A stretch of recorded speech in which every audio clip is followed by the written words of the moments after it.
ഞങ്ങളുടെ Malaysian ടൂറിൻ്റെ first ഡെസ്റ്റിനേഷനായ പുത്രാജയ. ആ പേരിൽ തന്നെ ഉണ്ടല്ലേ ഒരു പെക്യുലാരിറ്റി. പുത്രാജയ എന്തുകൊണ്ടാണ് ഇത്ര ഫേമസ് എന്നല്ലേ? കോലാലംപൂർ മലേഷ്യയുടെ ഒഫീഷ്യൽ ക്യാപിറ്റൽ ആണെങ്കിൽ പുത്രാജയ അവരുടെ അഡ്മിനിസ്ട്രേറ്റീവ് ക്യാപിറ്റലാണ് കേട്ടോ. കാരണം പ്രൈം മിനിസ്റ്റേഴ്സ് ഓഫീസ് ഉൾപ്പെടുന്ന ഒരുപാട് അഡ്മിനിസ്ട്രേറ്റീവ് ബോഡീസ് ലൊക്കേറ്റ് ചെയ്യുന്ന സ്ഥലമാണ് പുത്രാജയ.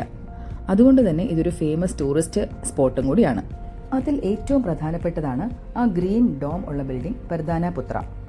അവിടെയാണ് പ്രൈം മിനിസ്റ്റേഴ്സ് കോംപ്ലക്സ് സ്ഥിതി ചെയ്യുന്നത്. പിന്നെയുള്ളത് ഈ ലേക്കാണ്, പുത്ര ലേക്ക്. അതിൻ്റെയോട് അഡ്ജസ്റ്റൻ്റ് ആയിട്ട് കിടക്കുന്ന പുത്ര മോസ്കാണ് മറ്റൊരു അട്രാക്ഷൻ.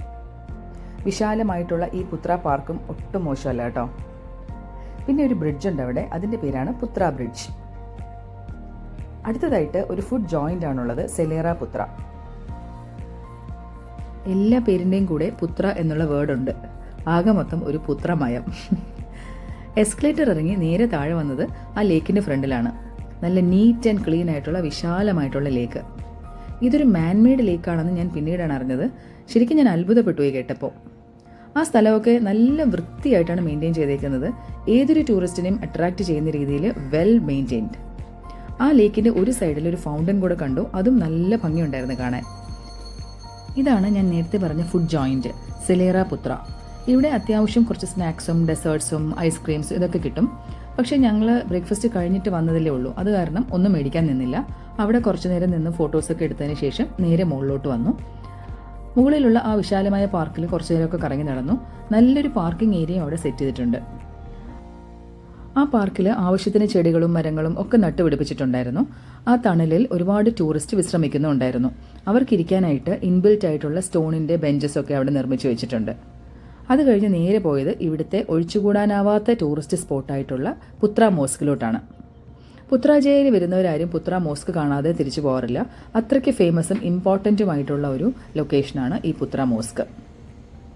നേരെ ഞങ്ങൾ ഉള്ളിലോട്ട് കടന്നു. ഈ മോസ്കിൽ ഏത് റിലിജനിലുള്ള ആൾക്കാർക്കും അകത്ത് കയറാം. പക്ഷേ ഒരു കണ്ടീഷനേ ഉള്ളൂ, ലേഡീസ് മോസ്കിനകത്ത് കയറുന്നതിന് മുമ്പ് ഒരു റോബ് ധരിക്കണം. ആ റോബ് അവിടെ ഒരു കൗണ്ടറിൽ തന്നെ കിട്ടും. നമ്മുടെ വസ്ത്രത്തിൻ്റെ മുകളിലോട്ട് ആ റോബ് ഇടുക, എന്നിട്ട് തിരിച്ചിറങ്ങുമ്പോൾ അത് ഊരി റോബ് അവിടെ കൊടുത്തിട്ട് പോവുക. ഇതാണ് അവിടുത്തെ നിയമം. മറ്റൊരു പ്രധാന കാര്യം ശ്രദ്ധിക്കേണ്ടത്, ഈ റോബ് ധരിക്കുന്ന സമയത്ത് നമ്മൾ ഹെഡ് എപ്പോഴും കവേർഡായിട്ട് വെച്ചേക്കണം, ഈ ഹുഡ് യൂസ് ചെയ്തിട്ട്. അഥവാ ഹെഡ് കവേർഡ് അല്ല എങ്കിൽ അവിടെ കുറച്ച് സെക്യൂരിറ്റീസ് നിൽപ്പുണ്ട്. അവർ തന്നെ നമ്മളോട് ഇങ്ങനെ ഇൻസ്ട്രക്ട് ചെയ്ത് അലേർട്ട് ചെയ്തുകൊണ്ടിരിക്കും ഹെഡ് കവർ ചെയ്യണം എന്ന് പറഞ്ഞിട്ട്.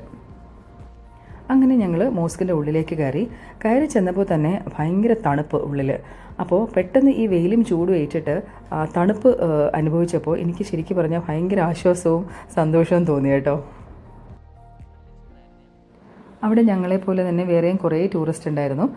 ടൂറിസ്റ്റിന് ഇരിക്കാനായിട്ട് മോസ്കിൻ്റെ ഉള്ളിൽ ബെഞ്ച് വരെ ഇട്ടിട്ടുണ്ട്.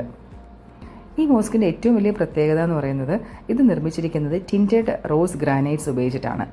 പിന്നെ ഇതിൻ്റെ ഡോം, ഈ കാണുന്നില്ലേ, ഇത് നല്ല പിങ്ക് കളേർഡാണ്. ഈ പിങ്ക് കളർ തന്നെയാണ് ഈ മോസ്കിനെ ഏറ്റവും കൂടുതൽ അട്രാക്റ്റീവും യുണീക്കും ആക്കുന്നത്. 1997 സ്റ്റാർട്ട് ചെയ്ത വർക്ക് 2 ഇയേഴ്സ് എടുത്തിട്ട് 1999 കംപ്ലീറ്റ് ആയിട്ട് മോസ്കിൻ്റെ കൺസ്ട്രക്ഷൻ തീർന്നത്.